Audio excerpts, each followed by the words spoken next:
number 8, gift of faith. Ano yung gift of faith? Ang gift of faith, ganito yan. Noong nag-crusade ako, 1984.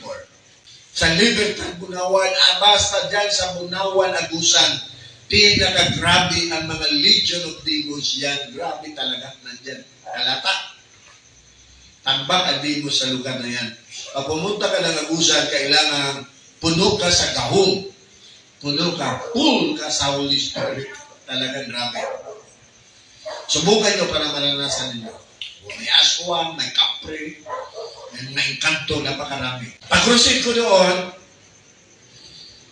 grabe na ang mga tao. Pagkatapos mag-crusade na, altar call na ako, biglang umulan mga kapatid. Umulan na napakalakas na ulan. Yung ulan ba na parang mabutas yung yero mo? Umulan! Ibig sabihin, takbuhan na, bukang ng tinig. Takbuhan pagkatapos masakit sa loob ko. Dahil 3 months kong pinag-pray yun, nag-ayaw ng papo, Lord. Pero yung mga 3 years sa preparation, 3 months sa preparation ko nito. Pagkatapos inulan lang, hindi talaga ako natinag. Hindi ako natinag sa ulan. Sabi ko, ulan lang ito eh. Dahil noong araw, hindi uso yung may atot pa. Jim, wala talaga open yan. Minsan lang ang pinatungtungan ko, pinapatungan ko. Tumingin ako sa langit, sabi ko kay Lord, Lord, hindi daw ako. Hindi ako tatakbo. Ulan lang ito. Sabi ko ganun. At ngayon, narinig ko ang boses, sabi pa sa akin, pahintuin mo ang ulan nang operate ang gift of faith. Ibig sabihin, actually, physically lubat ako. Physically, talagang ano ba, lupay-pay ako dahil wala na yung tao. Nagsitakbuhan, nagtakbo doon. Sabi ko lang, hindi ako talaga. Mananatili ako dito, hindi ako tatakbo. Nandiyan, Jesus Christ. Grabe preparation ko dito. Sabi pa sa akin ng banal ng process, Holy Spirit, ang Panginoon. Pahintuin mo ang ulan ngayon din. Hindi yung ulan na taling-sikla. Ulan talaga. Tanungin mo sila. Buhay pa yan. Yung administrator ngayon ng Bunawan. Bata pa siya ngayon. Siya makapagsabi sa inyo kung gaano talaga. Sabi ko, pagsabi ng Panginoon, pahintuin mo ang ulan. Bigla akong para akong lubat na ganyan sa charger, instantly na full charge. Talagang pag full charge ko, yung anointing naramdaman ko, sobrang lakas. Ang boses, pag sabi ng boses, pahintuin mo lang ngayon din. Na full charge ko, grabe ang anointing. Sumigaw ako, sabi ko, kako.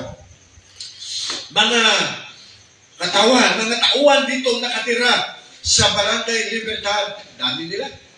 May mga demon possessed. Bumalik kayo dahil papahintuin ng Panginoong Isos ang ulan na ito. Sumigaw talaga ako. Asa ka nakita lang, nagpaulan ako eh. Ang mga tao nagsikubli na doon sa mga bahay-bahay. Pero nandun sila nakinig sa akin. Sumigaw, ganito yung ginawa ko. In the mighty name of Jesus, tingin ulan! Basta, to God be the glory. Parang ginano na ulan. Pero ulan na talaga, bulo na, buhos na talaga. Close agad yung langit. Sabi ng mga tao, magic man? Hindi ito magic. This is gift of faith. Balik ang mga tao. Balik yun sila. Biglang pinakita ng Panginoon. That is gift of faith. Pag mag-operate na yan, minsan lang yan mag-operate. Pag lapit ng mga tao, tumanggap na siya, pinatanggap ko ulit. Kasi dumami ng gusto eh. Pagkatapos, nag-pray na ako sa may mga karamdaman. Sa madaling salita, pinagaling ng Panginoon, mayroon din sa demon possessed. Biglang gumano, babae siya, dito ako nakatayo, ganyan.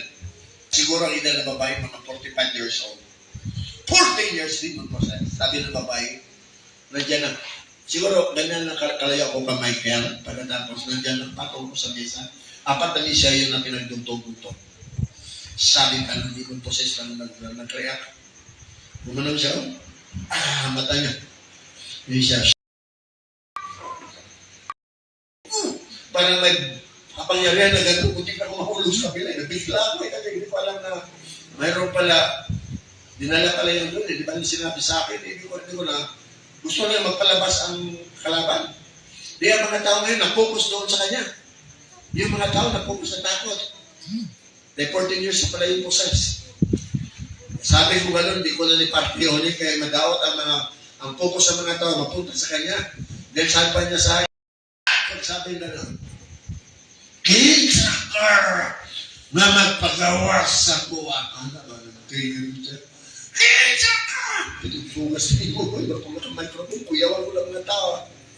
Wala na dagang istorya. Anak ko dito, in the mighty name of Jesus. Come out! Demons! Pag anak ko come out, doon ko talaga nakita. Nandito ang Holy Spirit ngayon, nandito ang Panginoon. Lumabas dito sa aking palad. Listen. Kita niyo na ng Star Wars? Laser ba? Nigawas ko rin, bagdok siyang agtang. Tumbag yun siya dito. Deliver siya. That is gift of faith.